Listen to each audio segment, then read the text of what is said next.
ازيكم يا بنات؟ وحشتوني جدا، وحشتوني من الفيديو اللي فات. معلش طولت عليكم، بس انا كان عندي عزومه كده وحبيت اصورها لكم. يعني ايه؟ عشان اقول لكم بقى شويه حاجات كده بجد هتعجبكم جدا. في رمضان بقى جاي اهو بعد كذا شهر، هتعجبكم. والعزومه دي احنا كمان عاملينها لله، لان طبعا مهما كان معاكي فلوس او شويه صغيرين او كتار، فلازم كده نطلع حاجه لله، عشان كده ربنا يبارك في فلوسنا. طيب النهارده بقى هقول لكم على شويه حاجات كده وتركات حلوه جدا. لا هتغسلي اطباق كتير، ولا المطبخ بتاعك هيتكركب، ولا اي حاجه خالص. هتحبي كده العزومات من الفيديو بتاعي باذن الله. يلا بقى ساعدوني، عشان انتوا كلكم بتقولوا القناه بتاعتك مظلومه. ساعدوني باللايكات الكتير والكومنتات، ويا ريت تشيروا الفيديو مع اصحابكم وخليهم يتابعوني. يلا بقى كده بينا نبدا ونقول بسم الله. اول حاجه كده هنجيب الخضار بتاعنا، بتاع الاسبوع مثلا او بتاع العزومه قبلها بكذا يوم، وهنحاول بقى نغسله كده كويس جدا. وكمان هنغسله عشان اولادنا، لان طبعا اولادنا بيفتحوا التلاجة ويروحوا ياكلوا مثلا خيارة، جزراية، طماطمايه، اي حاجة. فلازم بقى تكون الخضار بتاعك جاهز، علشان لو حصل لا قدر الله طفل كده ما ياكلش الخضار وهو متلوث. فانا جبت العلب دي جديد، وكانت العلبة بصراحة من السوق. يعني نزلت السوق كده مخصوص وجبتها ب15 جنيه. وغسلت الطماطم وحطيتهم ونشفتهم كويس جدا عشان ما يبوظوش طبعا، لان انت لو حطيتي ميه في الخضار هيبوظ تماما. فانت لازم تنشفيه كويس جدا وتغسليه كويس جدا، عشان حتى لو خرجتيه وغسلتيه كده يتغسل كده بسرعه. طيب كده خلصت كده الخضار وحطيته في التلاجة علشان يبقى كده جاهز معايا. طبعا جهزته قبلها بيوم علشان او يومين كمان، علشان اكون ايه كده خلصت. طيب انا هنا بقى فكرت يعني طبعا العزومات بنتعب فيها ونغسل اطباق كتير. حتى لو عندك غسالة اطباق، بجد العزومات بتبقى تعب جدا بالنسبة لنا. فانا هقول لك على حاجة. الشوربة يا جماعة ممكن تجيبوا العلب دي. انا جايباها حوالي ب35 جنيه او ب40 جنيه، والله ما فاكرة. لكن فيها كتير جدا جدا جدا، يعني فيها علب هتكفيلك يعني حوالي 50 فرد. كمان ممكن تعمليها على مرتين.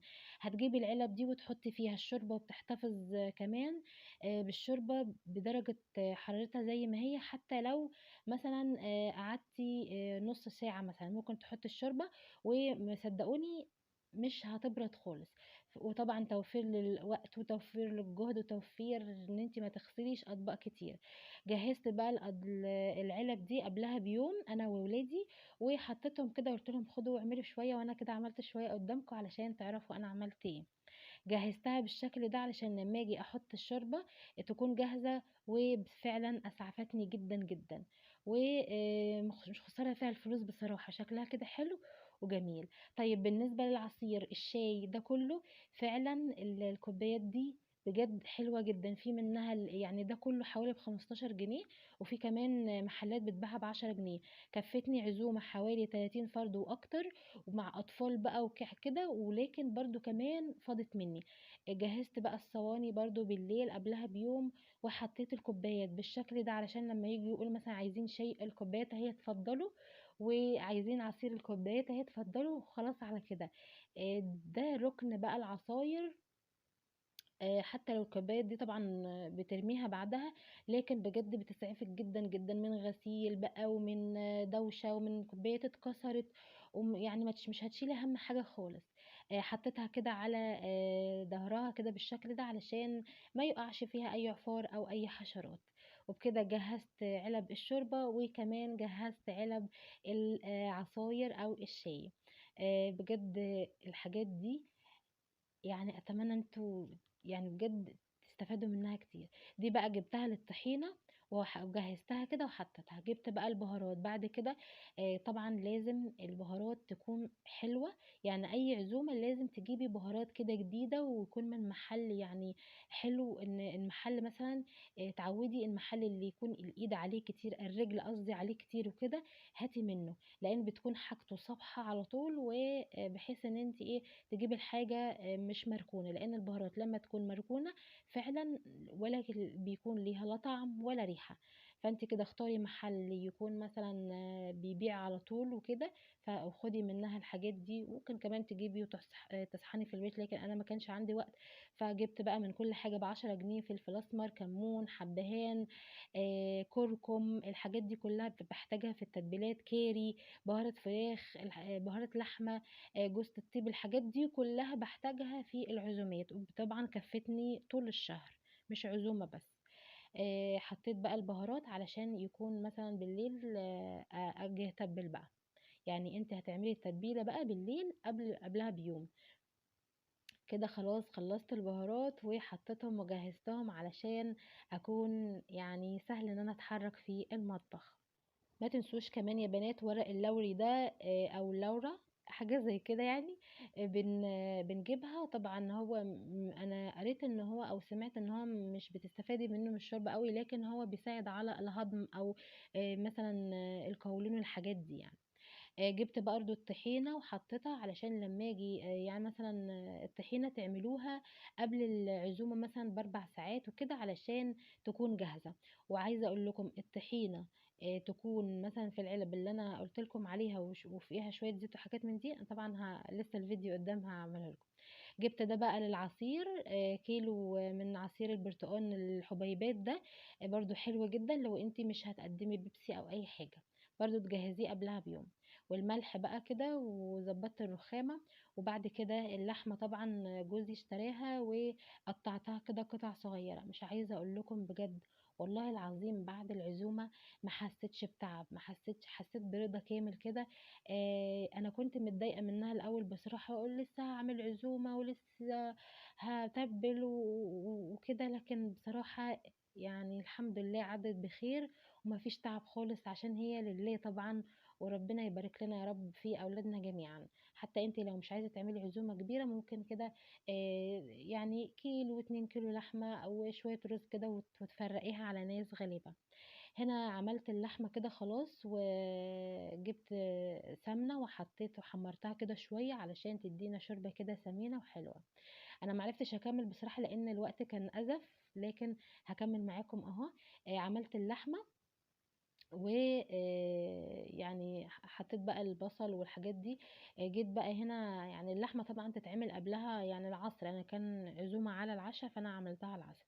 قبلها بيوم بقى قبلها بيوم بقى عملت الفراخ طبعا لازم عشان تعمليها حلو لازم تتبل. من الافضل ان انتي تعملي فراخ تكون في الفرن او مشوية او كده، علشان الفراخ دي بتنجزك كتير. بصل بقى وحطي بقى ليمون والفلفل وطماطم وتوم. الحاجات دي كلها هتقطعيها كده قطع صغيرة، وتحطيها في الخلاط وتحطي عليها شوية بهارات. طبعا الخلطة دي سهلة جدا. تتبليها قبلها بيوم، يعني مثلا الساعة 11 12 بالليل، وبعد كده تحطيهم في التلاجة. انا حطيتهم بقى في الخلاط اهو: ملح، فلفل اسمر بقى عليها شوية خل حلوين كده، والليمون طبعا ما تنسوش، بهارات فراخ، بهارات كاري، بصل باودر، توم باودر. انا جايبة كل حاجة من دي ب10 جنيه. كركم، شوية صوص كده لو عندك باربيكيو، لو عندك، لو مش عندك مش مهم أصلا يعني. وبعد كده رصيت الفراخ، وبعد ما الولاد ناموا طبعا عملت ده كله. رصيت الفراخ، وبعد كده بقى حطيتها في الصواني. انا جيت بقى يعني في حركه انا ما عرفتش يعني ان انا غلط، بالله بعدين عملت ايه: حطيتها في صواني، وجيت احط الصواني في التلاجة ما عرفتش. فانتي اختاري علب كبيره، وحلة مثلا تكون كبيرة كده، وتحطي فيها الفراخ علشان تقدري تحطيها في التلاجة. صيف شتاء لازم الفراخ لما تتبليها تحطيها في التلاجة. التتبيلة هي خلاص عملتها كده تتبيلة محترمة، وحطيتها على الفراخ. وطبعا وزعت كده بايدي، مش جوانتي ولا حاجة، انا بحب اشتغل طبعا بايدي. وانت لو حابة طبعا تستخدمي الجوانتي براحتك، لكن انا بحب كده استخدم ايدي طبعا تكون نظيفة وكده الحمد لله. وتحطي بقى تتبلي الفراخ قبلها بيوم، بيفرق جدا. لازم الفراخ تتبل قبلها بيوم، مش هقولك من الأحسن لأ، لازم تتبل علشان تاخد كده وتدي من الطعم على ما يوصل كده الميعاد بتاعها. ويا سلام بقى لو عملتيها على الفحم، مش عايزة أقولك التتبيلة دي بتبقى على الفحم رهيبة. ومن الأفضل كمان تكسري عظم الوراك وتكسري عظم الكتف من فوق. ليه؟ علشان ما يكونش فيها دم لو انت مثلا هتعمليها على الفحم. ودوقي بقى احلى واطعم فراخ هتدوقيها في حياتك. كده خلصت الفراخ. وطبعا من بين الجلد كده لازم تحطي التتبيله علشان ده بيفرق جدا جدا. التتبيله دي بسيطه، ما فيهاش اي تعقيدات خالص. كل حاجات متوفره في البيت وبسيطه، طماطم بصل خضار كل ده طبعا حلو جدا. كده خلصت كل حاجة الحمد لله. تبلت الفراخ، نضفت الخضار وغسلته ونشفته وحطيته في التلاجة، حطيت البهارات. وكده التتبيلة جاهزة اهي، ونحطها في التلاجة على طول.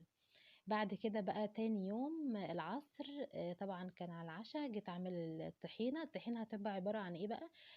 كيلو الا ربع من الطحينه، ده حوالي 30 فرد. وعليهم حوالي ربع كيلو دقيق، شويه من الفلفل الاسمر، شويه من الكمون، بصل باودر، توم باودر، ليمون كتير جدا، ملح ما تنسيش، توم مفروم بيدي طعم رهيب رهيب جدا. وشفت انا بكتر من الليمون ازاي، انا بعمل بايدي كده عشان اشيل البذر طبعا. وتقلبي كده بقى بميه ايه؟ دافيه. لازم ميه دافيه علشان يديكي قوام حلو. ودوقي بقى احلى طحينه. وبعد كده حطيتهم في العلب اللي انا قلت لكم عليها. العلب دي حلوه جدا يا بنات. تجهزيها، وبصوا كل حاجه بتكون جاهزه والله صدقوني. اعملوا الحاجات دي وادعوا لي ان شاء الله كده، ربنا يخليكم. وحطوا بقى شويه كركم وشويه زيت بقى من فوق، ودوقي بقى احلى طحينه هتدوقيها في حياتك. طبعا ما تنسوش الخل، مش عارفه انا قلت لكم الخل ولا لا، لكن ما تنسوش الخل. هنا اللحمه خلاص قربت تبدا بقى تاخد الريحه بتاعتها، حطيت عليها بصل وبهارات. وكده كنت كده بعد العصر، وكده بدأت أجهز الحاجة. والحمد لله طلعت حلو. بعد كده بقى الضيوف جم، فأنا معرفتش فعلا أصور الباقي، فسامحوني بجد. هنا بقى حبيت ان انا اقول لكم انا بحبكم كتير، وحتى والله ب يعني بسمع كتير منكم واتصالات بقى على التليفون وحاجات من دي وتاخدوا رأيي، انا بجد يعني بشكركم جدا من كل قلبي. وبشكر ان الناس اللي يعني ناس كتير جدا او بنات كتير جدا جدا بتتصل عليا في الفون وتاخد رأيي في حاجات كتير و... وانا ما كنتش عارفه انتوا يعني بتسمعوني قوي كده. بس الحمد لله فضل من ربنا. اتمنى كده تشرفوني في كل منصات التواصل الاجتماعي، واحنا كده بنتناقش مع بعض كده على الفيسبوك والانستجرام وده كله. ولو حد محتاج مني اي حاجة اكتب لي في الكومنت تحت. وشرفتوني جدا، واستنوني الفيديو الجاي، والسلام عليكم ورحمة الله وبركاته.